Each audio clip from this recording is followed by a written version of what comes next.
I'd say after this season will have paid for itself. It was a fairly costly product to get into first, but as the years go on, it'll probably pay for itself well and truly. It was an expensive investment, but one that was necessary considering we were producing around 8,000 to 10,000 tonnes of grain. And if you do it on so if I only had it for 1 year, it would cost me $1.60 a tonne. Okay. If I had it for if I amortise it over 5 years and I grow 10,000 tonnes a year, it's going to cost 30 cents a tonne, which for the convenience of having it on farm, for the ability to segregate grain, and for the ability to harvest when the moisture's right, or when you feel, if I said to myself I wanted to harvest at 14% or 13.8% or 13.6%, I could very comfortably do that with the FOSS. Determining what was in a paddock with the difference between feed, barley and malt, just that, half a dozen truckloads into the silo at the price levels that we saw, it just paid for itself in those half a dozen truckloads. And there's, with the price of malt barley over $300 odd a tonne, it's pretty easy to work out.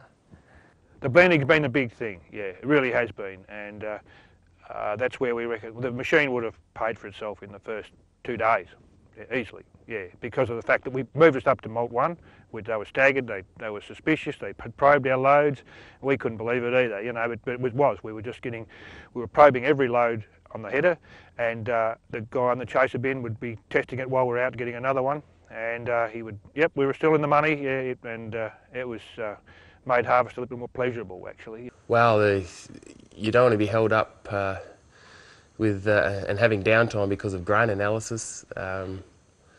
Sending grain, 60-tonne loads to a CBH site and have it rejected or not in the specific range that you want it, and that obviously costs money to have the grain transported back to the farm.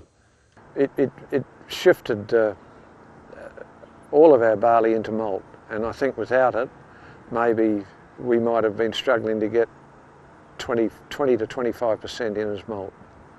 It paid for itself very quickly because a B double load is 40 odd tonnes. The spread on barley was $100 a tonne. So if we took, it was more than 100 really. It was 100 to 150 at the point of harvest. And if we took a B double load from feed 1 to malt, we would pick up on that load at least $4,000. So after 4 B double loads, the machine was paid for. Being able to upgrade your grain and wheat as well, we did work with wheat, but the spreads were much smaller. But the wheat would have eventually paid for it too, but it didn't have to. So you'd recommend it on the basis that they could maximise the price of the grain that they were growing and delivering.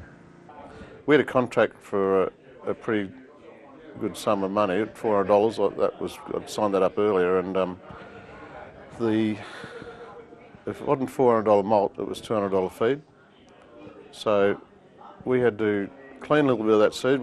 We had malt barley down to feed 3 in the silos, in different silos. So we had to clean some of that barley we had in there, and we had the testing machine working very hard just to get everything right, and we delivered enough and plus more malt barley out of all that other stuff that we had. So I don't know what it was worth to us, but if we didn't have that machine, we wouldn't have been able to do that what we did there. Well, it's hard to say, but just the convenience while we're harvesting, just to know what the moisture is, when to go, what you're putting in your silos. It's hard to know, but when you start churning grgrain to get it into a contract, and the price difference at the other end, it's paid for itself in a day probably. If I'd stripped the whole paddock without testing every load, probably most of it would have went feed instead of getting nearly 2/3 of it in as malt. It probably actually has paid for itself in the first year.